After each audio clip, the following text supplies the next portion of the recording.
Now, Hebrews 2 describes the death of the Son of God, as verse 9 says, as tasting death.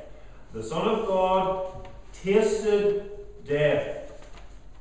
To taste death means to enter into the full experience of and the complete horror of death.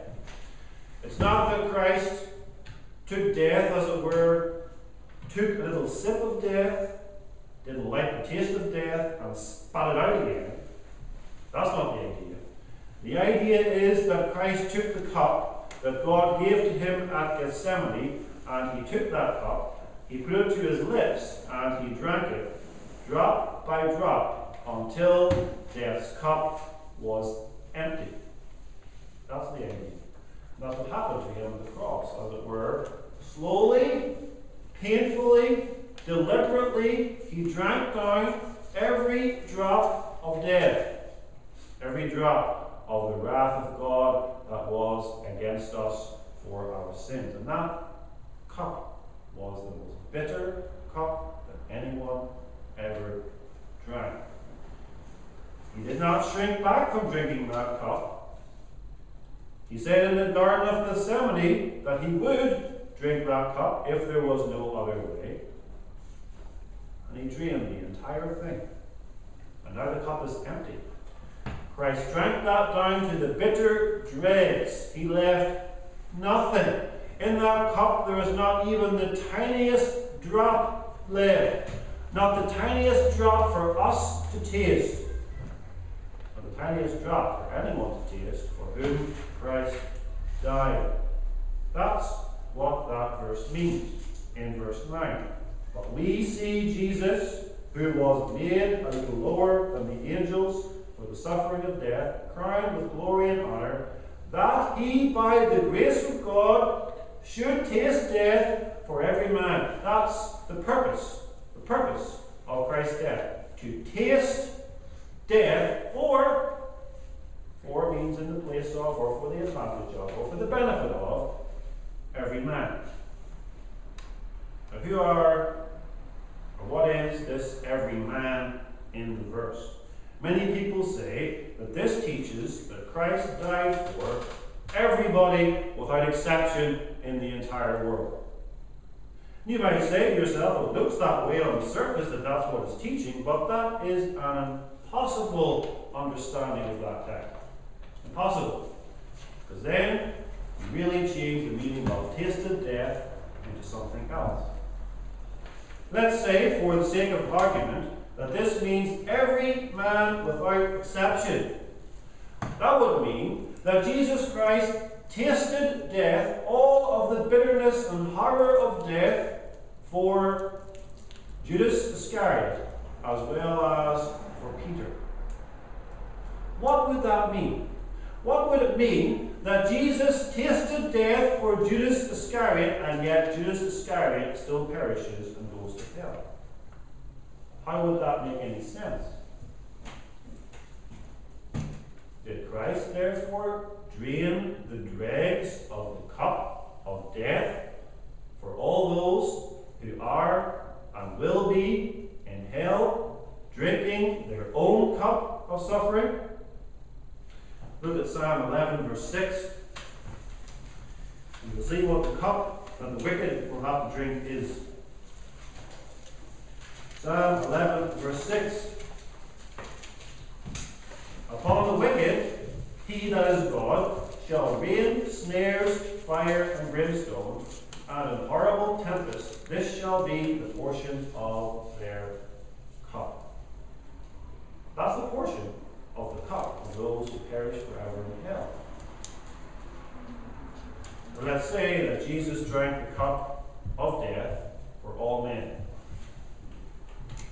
If he did, in the way in which I have explained it, there is no cup left for anyone to drink at all. None.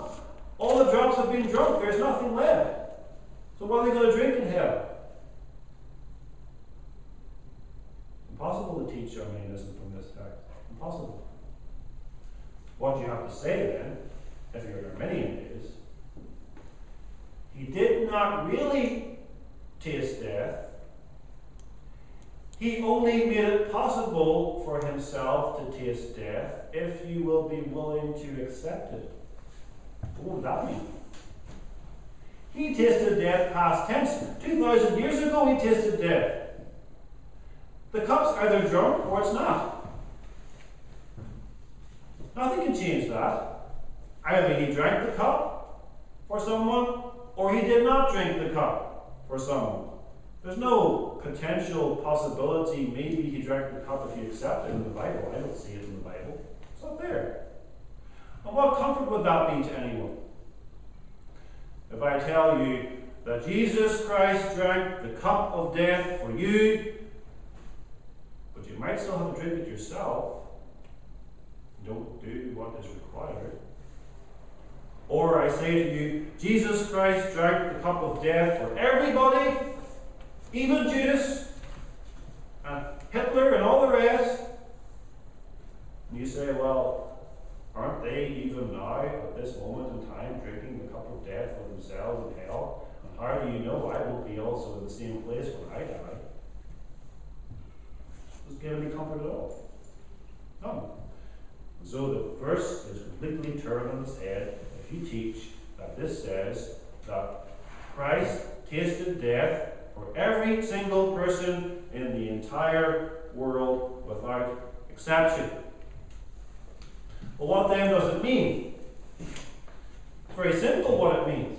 It means that he tasted death for every man in a particular specified group. And that's how the context reads. Go on to the next verse, verse 10. For it became him for whom are all things, and by whom are all things, in bringing many sons unto glory, to make the captain of their salvation perfect through sufferings. The idea is that God is bringing many sons unto glory. And it was fitting, therefore, that Christ would taste death for every one of those many sons whom God is bringing unto glory. That's what it means. That's the meaning of verse 9. If I may use an expression from everyday life, I could say, there's a packed lunch on the table for everyone. Does that mean that there's a packed lunch on the table for every single person who's a member of the human race? Of course not.